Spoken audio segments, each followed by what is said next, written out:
Bismillahirrahmanirrahim. Assalamualaikum warahmatullahi wabarakatuh. Alhamdulillahi rabbil alamin. Wal 'aqibatu lil muttaqin. Wa la 'udwana illa 'alal zalimin. Asyhadu an la ilaha illallah wal malikul haqqul mubin. أشهد أن محمدا عبده ورسوله صادق الوعد الأمين. اللهم صل وسلم وبارك وكرم وعظم على سيدنا محمد وعلى آله وأصحابه أجمعين أما بعد.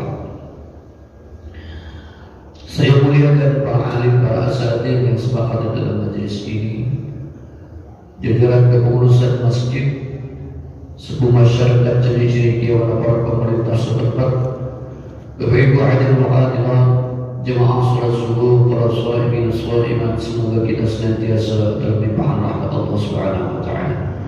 Semoga Allah panjangkan umur kita dalam ketaatan, Allah berikan kita kesehatan, Allah mudahkan segala urusan, Allah lapangkan segala kesempitan, daripada musibah penyakit kita dijauhkan, doa pintu hajat kita dikabulkan, yang belum haji umrah insyaallah nanti disampaikan, dunia akhirat kita akan diberikan keselamatan. Amin ya rabbal alamin. Bapak Ibu hadirin yang dimuliakan Allah Subhanahu wa taala, syukur kita kepada Allah dengan segala nikmat yang telah dilimpahkan kepada kita. Tanpa pertolongan Allah, tanpa izin Allah, semua aktivitas kehidupan kita tidak akan bisa mampu kita laksanakan, termasuk dalam urusan ibadah hadirin. Maka ketika seorang hamba diberikan kasih sayangnya Allah Subhanahu wa taala, maka dia akan dipilih oleh Allah Subhanahu wa taala untuk mudah menjalankan ketaatan kepada Allah. Orang bisa ibadah itu Bapak Ibu bukan karena semata ilmunya. Orang yang bisa ibadah itu bukan karena semata kesehatannya. Orang bisa ibadah itu bukan karena semata karena kekuatan badannya. Bahkan bukan karena kehebatan dan kepintaran otaknya.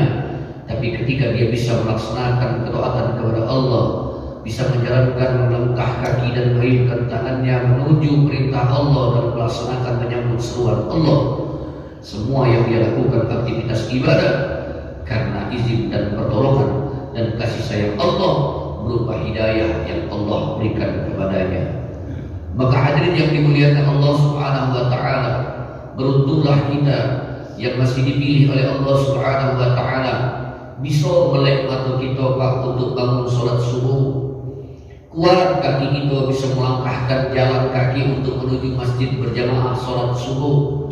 Bahkan hujan gecik-gecik Pak, kita masih guyung, dingin-dingin, maju mundur, maju pergi pindah. Alhamdulillah bisa menuju masjid. Bahkan terkadang hujan deras Pak, kita masih bejo pakai payung untuk ibadah menuju sholat berjamaah. Itulah pertanda bahwa seorang hamba itu diberikan oleh Allah Subhanahu wa taala pertolongan dalam hidayahnya, dalam diri dan jiwanya, sehingga dia bisa melaksanakan ketaatan kepada Allah Subhanahu wa taala. Maka syukuri ini, alhamdulillah. Tentunya kita minta juga kepada Allah, mudah-mudahan kita termasuk hamba yang istiqomah. Karena sebaik-baik amal itu Bapak Ibu adalah istiqomah. Khairul a'mal adwamuha wa in qalla. Sebaik-baik amal itu adalah amal yang istiqomah walaupun sedikit. Bahkan istiqomah itu alfun min khairin karamah. Khairun min alfil karamah. Sebaik-baik daripada istiqomah itu lebih baik daripada 1000 kemuliaan. Seorang hamba yang benar-benar menuju Allah Subhanahu wa taala, dia akan meninggalkan setiap amal meskipun sedikit, dan dia tidak meremehkan amal itu. Kita tidak tahu Pak rahasia amal itu. Ada mau amal yang besar, ada amal yang kecil. Bisa jadi di antara amal kita yang besar itu belum tentu diterima oleh Allah. Bisa jadi amal kita yang sedikit itu justru Allah ridha, dan ini yang diterima oleh Allah Subhanahu wa taala. Karena ini rahasia Allah. Rahasia Allah itu Kata ulama, Pak, ada 3 di antara sekian banyak rahasia Allah yang diberikan kepada amalan seorang hamba. Yang pertama, Allah itu ridho dengan amalan hambanya. Tapi Allah kita tidak tahu, bahkan dirahasiakan Allah ridho dengan amalan dia yang mana, bahkan diterima yang mana. Rahasia, Pak. Kita mungkin dari Bali sampai Setuwo ini, Pak. Lah Setuwo bangko pun. Saking tua itu bangko ini. Alhamdulillah, Pak, tua-tua kelapo. Aman tua kelapo, tambah tua banyak santatnya. Tambah tua, tambah berpikir. Jangan tua-tua keladi, tambah tua, tambah jadi. Jangan nanti berpikir lagi. Pada tua diingatkan oleh Allah, ya. Nah, gugur, Pak. Ya. Aku pernah ngisi di daerah mana? Mas, di daerah di sana lagi musim dulu. Musim apa? Ada yai itu pas keluar masjid, lah temu buku dia. Ngomong dia sambil pegang anakku. Ya, kata beliau, Ustaz, inilah nunggu-nunggu lagi kata mana Pak Haji gitu. Aku ini lah 90-an. Masya Allah, masih kuat Pak, masih. Tak berkacamata, aku tidak. Cuma badannya memang agak mungkin keropos itu. Aku ini takut kaget ditanya oleh Allah, kata dia. Tahu kelak yang 3 ekor ini, sikok bayar aku jadilah. Kalau aku kayak ditanya oleh Allah, hantar kau dari mana, kau belanjakan ke mana, aku tak kati, aman aku ni. Kalau Allah tanya aku ilmu kau dari mana, kau gunakan ilmu untuk apa, aku tak ditanya, karena aku bukan orang alim, bukan orang berilmu. Nasiko aku takut Ustaz. Apa baca? Kaki aku ditanya oleh Allah, umur kau digunakan untuk apa? Umur kau manfaatkan selama umur itu untuk apa? Nah itu yang aku sikap takut Ustaz kaget ditanya oleh Allah. Merinding Pak, Pak, ya Allah barokah ajin. Masih bergoyang Ustaz, biar subuh-subuh hujan-hujan. Wajah bayu sama kamu. Tidak, aku dekat sini lah kata pengajaran kaki. Masya Allah Pak. Ini namanya tua kelapa. Tua berpikir. Nah kalau ke masjid-masjid ini insya Allah aman Pak. Tua kelapa kan. Nah yang masih main kap sampai jam 4 subuh, umur 60 tahun itu tua keladi. Kalau laju lagi manting balak 12, kena balak 12 laju. Yang tak berpikir masih nak berjoget dengan minuman, dengan tua-tua. Ayo berpikir. Kalau disentak ke mereka lagi berjoget, berpikir Alhamdulillah. Maka rahsia Allah tak tahu yang Allah ridho dia mana. Berikutnya jangan meremehkan amal Pak. Jangan meremehkan amal. Baik itu amal yang menyertai diri kita sendiri ataupun amal yang dilakukan oleh orang lain. Aku ini cuma waya-waya. Ini baik amal aku ini jadilah. Sholat sunat baik. Aku tak pernah tinggal sembahyang sunat. Qobliyah subuh misalnya. Kita tak remeh. Belum tentu. Bahkan qobliyah subuh itu besar manfaatnya. Kita sedekah, paling di masjid itu tiap Jumat Ustaz sedekah 1000 masuk ke celengan itu main tutupi Ustaz main takut malu juga. Kadang-kadang kita tanya Pak aku lah kalau ditutupi masuk ke celengan. Aku 1000, aku 5000, aku kertas masuk ke celengan. Tahu kan? Mending Pak 1000 daripada mobil lewat Pak itu. Kapan celengan lewat cecak itu? Celengan lewat, melek lagi dia kan. Mending, tapi terus. Walau cuma dengan buang duri di jalanan, beleng di jalanan, paku di jalanan situ. Ya Allah, paku ini jualan karena motor lewat. Dia bakal pecah banyak, kesian dia nurut. Ini amalan yang sedikit, kecil, tapi belum tentu amalan ini yang tidak mendapatkan ridho Allah. Bisa jadi ini amalan yang diridhoi oleh Allah dari sekian banyak amalan yang kita lakukan. Maka rahasia Allah. Dan sekali lagi jangan bangga dengan amal itu. Amal yang banyak, maaf Pak, umroh 4, 5 kali, 6 kali, 7 kali, 10 kali. Tapi kita udah tahu umroh itu yang mana diterima oleh Allah. Haji, ujung-ujungnya haji, balik haji bukan tambah doa. Tidak kali sembahyang, tidak masjid lagi, maaf Pak, maaf. Uang yang berangkat haji, bukan haji kayak umroh itu Pak. Kan di sana kan kebiasaan kan sholatnya berjemaah. Apalagi yang seperti Masjid Nabawi itu sampai arba'in 40 waktu. Itu ngelatih kita biar sholat berjemaah tidak tinggal-tinggal. Balik ke tanah air terlatih sholat berjemaah tidak tinggal-tinggal. Ini dah, jangan karena sholat berjemaah, tak semayang lagi wajib.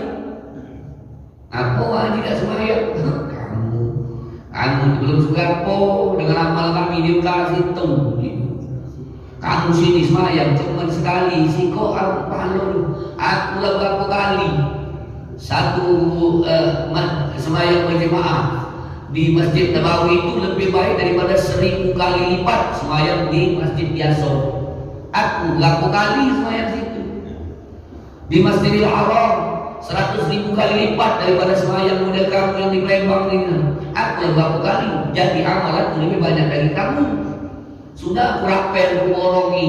Jadi aku sudah banyak amal. Jadi tak semayang lagi. Sudah jadilah pada situ. Mengaku haji itu. Tidak Pak, jangan Pak. Ada orang yang nyumbang sampai 100 juta, 200 juta. Besar pahalanya Pak. Tapi belum tentu itu bisa diterima oleh Allah kalau cuma nak minta tunjuk dengan manusia. Maka dirahasiakan Allah. Termasuk Ramadan ini Pak. Asliat ini ibadah sir, ibadah rahasia. Yang tahu kita ibadah puasa tidak cuma kita dengan Allah. Wong dah tahu. Rendol melengkung pecah undang di bangla. Paso cek, ya pasti lah. Nyanyi sekolah, aku di paso ni mana? Badan aku kering boleh main. Awak di pasar dari makan es tebu dia, minum es tebu.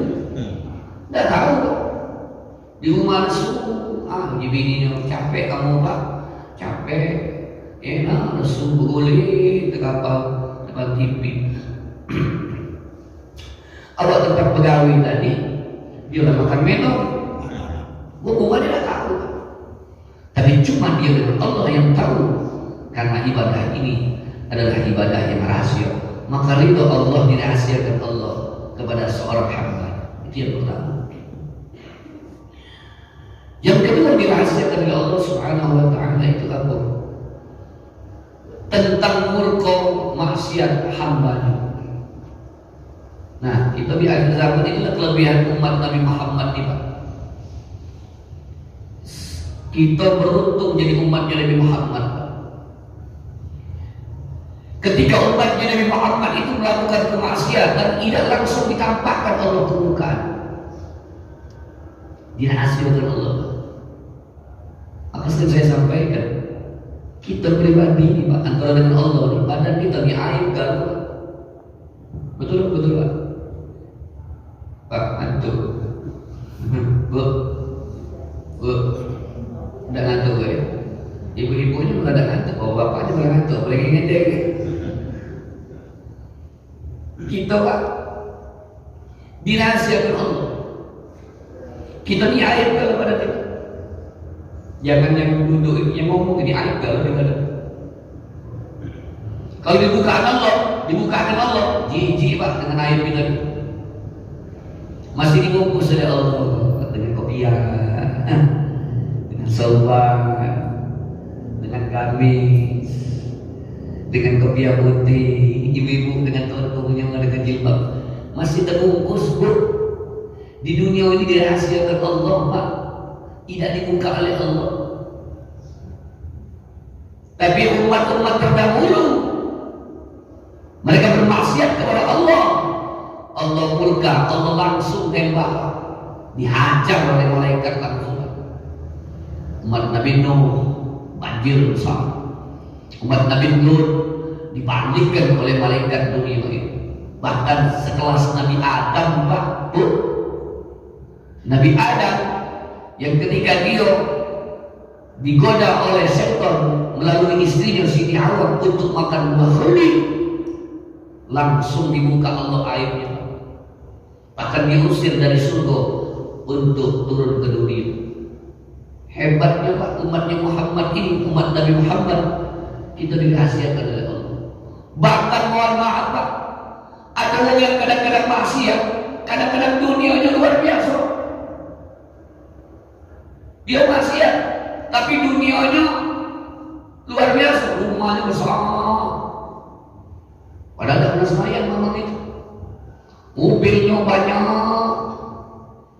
Sementara yang rajin sembahyang ke masjid, gelap-gelap. Muka pintu masjid kadang-kadang masih mulai itulah buntu, keliling juga pempek masih beruyur, ya. Sawah Ustaz, rumah ini bocor, apalagi angin semalam dengan senyap, bisa warna mudo, aku lepas, genteng di ujung di mana, angin besar banget. Nah, tak tahu Pak. Tapi jangan dikira itu merupakan kasih sayang Allah. Bisa saja diulur oleh Allah. Bahkan Allah bisa jadi tidak sayang dengan hamba, lanjutlah kamu. Tapi seorang hamba yang benar-benar dalam ketaatan kepada Allah, dia menerima ketentuan Allah, dia ridho. Oh, Allah sayang, syukurlah aku main, biarlah ini, biar dia istiqomah. Jadi di mana ridho Allah dirahasiakan oleh Allah. Sholat kita, Pak, kita tidak tahu. Maksiat tadi, maksiat itu tidak tahu di mana kemurkaan Allah diberikan. Kadang-kadang kita landas-landas, kadang tak ditegur oleh Allah. Maka hadirin, kita tidak tahu di mana kemurkaan Allah diberikan dalam maksiat yang kita lakukan. Yang ketiga, kata Allah, yang dirahasiakan Allah Subhanahu wa taala itu apa? Seorang wali Allah. Ya. Maka dikatakan la ya'riful wali illa al-wali. Tidak tahu itu seorang wali kecuali wali yang tahu. Wali ini ada dua pengertian, Pak. Wali ini sekelas orang-orang pilihan yang punya karomah seperti Wali Songo. Ada yang memaknakan wali ini adalah orang-orang yang dicintai oleh Allah. Ya, secara umum. Itu pengertiannya. Maka kita tidak tahu. Heran kalau ada orang sekarang ngaku wali. Nah itu heran. Kalau wali muda iya, Pak. Wali-wali daya iya. Aku di wali ya. Nah, kamu tuh datanglah ke aku nih. Lagi punya amalan. Kenapa nih sudah wali? Ada malaikat Jibril datang meniat. Ilo, mana ada malaikat Jibril, Pak? Malaikat Jibril itu tugas terakhirnya kepada Nabi Muhammad. Tugas terakhir yang menyampaikan wahyu itu cuma dari kepada Nabi Muhammad. Tugas terakhir untuk menyampaikan wahyu. Jadi kalau lu mengaku-ngaku kedatangan malaikat Jibril, apalagi tidur di kuburan, ngaku nyari wangsit. Aku yang itu, yang wangsit, yang apa dia? Bisi atau wangsit. Hah? Bukan kamu tak jawab, aku tidur. Wangsit deh. Oh bukan pangsit itu yang makan mie itu, mie itu. Agak ngomong, aku di 40 hari 40 malam betapa dibuang. Aku di sekelas wali aku kate, Pak. Kalau ada orang aku wali bukan, yang tahu wali itu cuma wali. Siapa? Allah alam. Ada waktu kelihatan biasa, Pak. Bisa jadi dia termasuk wali banyak. Ya Allah alam di zaman sekarang kita. Dah baca ukur juga. Minimal kita dapat isyarat bahwa orang-orang yang dalam ketaatan kepada Allah, orang yang ibadah itu, orang yang mengamalkan ilmunya, orang yang menjaga dirinya dari sesuatu hukum-hukum yang melanggar aturan Allah, dia berusaha terus dalam tegak dalam aturan Allah, dia istiqomah dalam ibadahnya, dia tegas terhadap sesuatu yang melakukan hal-hal yang mendatangkan murkanya Allah, dia lurus tegak istiqomah dalam kebaikan, dia amal ma'ruf nahi munkar. Itu bisa jadi wong-wong pilihan kekasih Allah yang dicintai oleh Allah. Isyaratnya main itu baik Pak. Maka dekati wong-wong ini Pak. Datangi wong-wong ini. Jangan dijauhi, apalagi dimusuhi. Nah, ini wong yang istiqomah, wong yang ibadah, wong yang amal ma'ruf nahi munkar, wong baik-baik dimusuhi. Bahkan disingkirkan Pak. Saja aja, bahaya. Dikit-dikit alam, kacau kita kalau ngajak dia. Singkirkan, kita tak bisa bergerak. Zaman kan zaman sekarang modern. Kalau segala sesuatu aturannya ada haram hantam, halal haram apa haram halal, kita tidak bisa kenapa. Kita tidak bisa bergerak dengan program-program kita. Ya orang seperti ini tinggalkan. Bila belum singkirkan. Yang dia jajal sama ini. Nah, ini bahaya. Uang ini diketi Pak. Bisa jadi dia mengangkat tangan berdoa, malaikat mengaminkan doa. Kalau dia susah memberi doa, baik, rajin ibadah, susah, sedekah Pak, rajin sedekah, berkah sedekah kita. Ya Allah, Pak, ada kain Pak, ada Pak, ya. Kalau pakai lah sebenarnya, kasihnya, aku baca kain ganti-ganti. Nah, selama dipakainya berkah. Itu lembahnya Pak bersedekah dengan ibadah.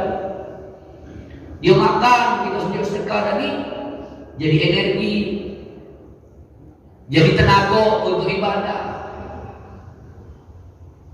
Ada orang nanya Ustaz, mana lebih baik sedekah dengan orang semayang dengan mudah semayang?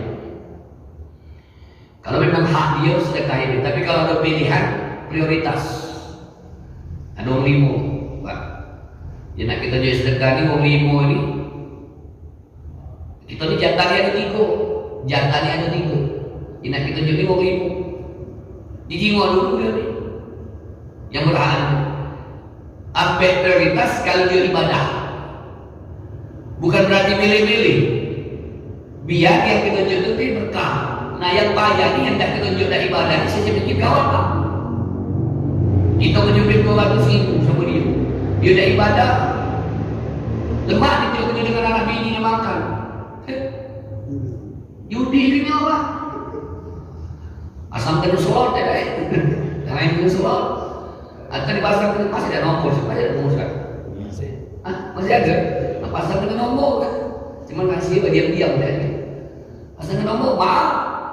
Sedikit. Yang tak tanya aku beli ke aku jadi modal ni kawan. Nah, boleh modal kita. Mana Pak? Bukan berarti kita akan sedekah dengan dia. Kalau pajak dipilih, yang ibadah. Maka orang-orang yang termasuk wali-wali Allah, orang-orang yang dimuliakan Allah, dirahasiakan Allah, tapi isyaratnya, tanda-tandanya itu. Ya. Ingat seperti Kiai Mogara, itu kawan Allah berikan. Itu terkenal sebagai wali Allah.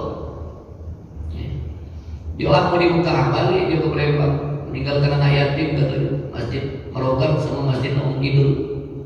Bukan anak yatim manusia, bukan. Dia takut masjid itu kata dia ngurusnya. Bahkan beliau itu punya karamah. Wong Belanda nantang dia, ya. Nak ngusung atau di mana dia nak ngusung Masjid Merogan Wong Belanda. Jadi syaratnya ini, aku galak lagi. Cuman melok gawe anak dulu. Sudah kalau itu uji orang Belanda ini. Kalau memang kau benar, kau bagus, kau hebat. Kan dalam setiap air itu pasti ada ikan. Nah, sekarang banyak logat ini. Logat ini tunjuk ke kau. Ada tak dalam banyu ini ada banyu? Ada ikan. Setiap air itu ada ikan. Ya sudah, uji logat. Uji logat tak? Ini Pak. Kita doa. Di muka ada niat juga. Cengak pelan beli ini kayak woga. Kamu tidak percaya belilah dogan depan ini. Bukalah amat ada lembut atau keras gitu. Isi juga ya. Nyebrang sungai, berjalan kaki, tidak naik perahu, kayak woga. Kamu nak jumbo lah, nyebrang sungai tidak berperahu. Terbelah, kamu terjun lah. Itu isyarat lah. Seperti Wali Songo dulu, ya. Bisa dia buat apa namanya dia pegang tadi apa batang, bisa jadi batang emas. Ya. Itu karomah, isyaratnya Allah tunjukkan. Waliullah meskipun dirahasiakan oleh Allah, tak bakal kita tahu. Maka ini termasuk yang dirahasiakan oleh Allah. Nah ketika hal ini nak kita jaga, termasuk terutama dalam amal kita. Yakin baik amal dari karena Allah, serahkan dengan Allah. Ya Allah, aku beramal karenamu, terserah nak diterima atau tidak, tapi minta aku diterima ya Allah. Soal terima tidak itu urusan Allah. Maka rajin-rajin termasuk sholat berjamaah. Bahkan salah satu di antara orang yang sholat berjamaah ini diterima oleh Allah satu saja, bisa jadi sebanyak orang jemaah tadi akan diterima oleh Allah Subhanahu wa taala amal sholat itu. Tapi kalau sholat dewean, Pak, mana kalau kita sholat dewean? Belum tentu amal kita diterima. Apalagi maaf, kita ilmunya kurang dalam sholat, Fatihah kita dah bagus, rukuk sujud kita dah paham, ya, rukun sunnahnya kita dah ingat. Nah dengan berjemaah sama-sama dengan imam, amin kita bareng-bareng diaminkan oleh malaikat. Sudah datang rahmat Allah lewat doa malaikat, sudah datang pengampunan Allah lewat doa para malaikat yang hadir di tempat sholat berjemaah itu. Maka jangan remehkan amal, jangan berbangga dengan amal. Insya Allah manfaat. Ya tuh ikut anaknya. Anaknya putih, hati sudah balik. Sekarang jangan lama-lama Pak. Isu ibu jangan banyak. Jadi sudah. Ibu-ibu ada mana ibu? Sudah. Baik Bapak Ibu, ada Allah Subhanahu wa taala. Mudah-mudahan pertemuan kita yang singkat ini bermanfaat. Mudah-mudahan sekali lagi amal kita diterima oleh Allah Subhanahu wa taala. Yang bisa buat kita masuk surga itu bukan dengan amal baik, tapi ridhonya Allah. Ada orang yang banyak amal tapi tidak diridhai Allah, belum tentu menjamin dia masuk surga. Ada orang yang beramal biasa-biasa saja, tapi Allah ridho dengan dia. Bisa jadi ini yang akan menjadi saksi untuk memudahkan dia masuk surganya Allah Subhanahu wa taala. Semoga manfaat. Lebih dan kurang saya mohon maaf. Semoga Allah Subhanahu wa taala mengampun. Assalamualaikum warahmatullahi wabarakatuh. Kita sholawat tipil qulub Bapak Ibu. Mudah-mudahan sholawat ini kita yang ada penyakit zahir maupun batin akan disembuhkan oleh Allah Subhanahu wa taala. Kita niatkan mudah-mudahan keluarga kita yang terbaring lagi sakit di rumah sakit atau di rumah, mudah-mudahan diangkat oleh Allah Subhanahu wa taala penyakitnya.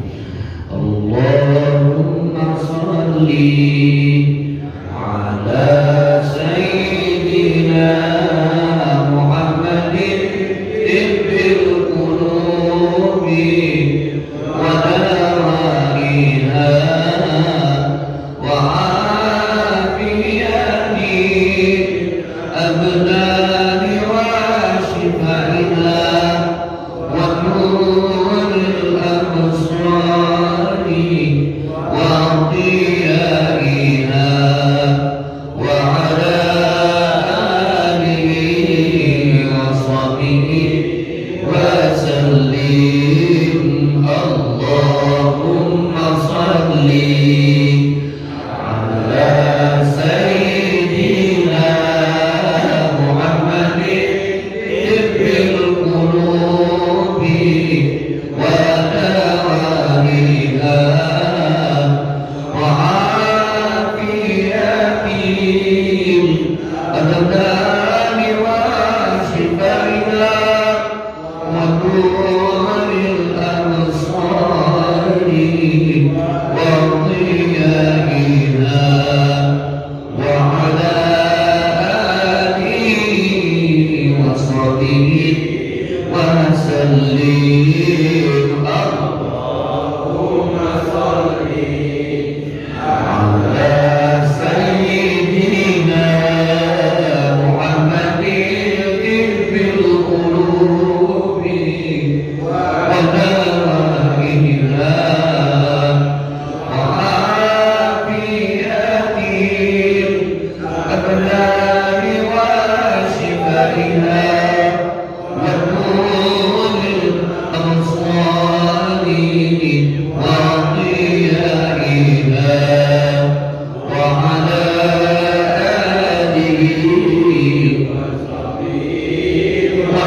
وسلم. والحمد لله رب العالمين. كفرت المجلس. سبحان الله وبحمدك أشهد أن لا إله إلا أنت أستغفرك وأتوب إليك. السلام عليكم ورحمة الله وبركاته.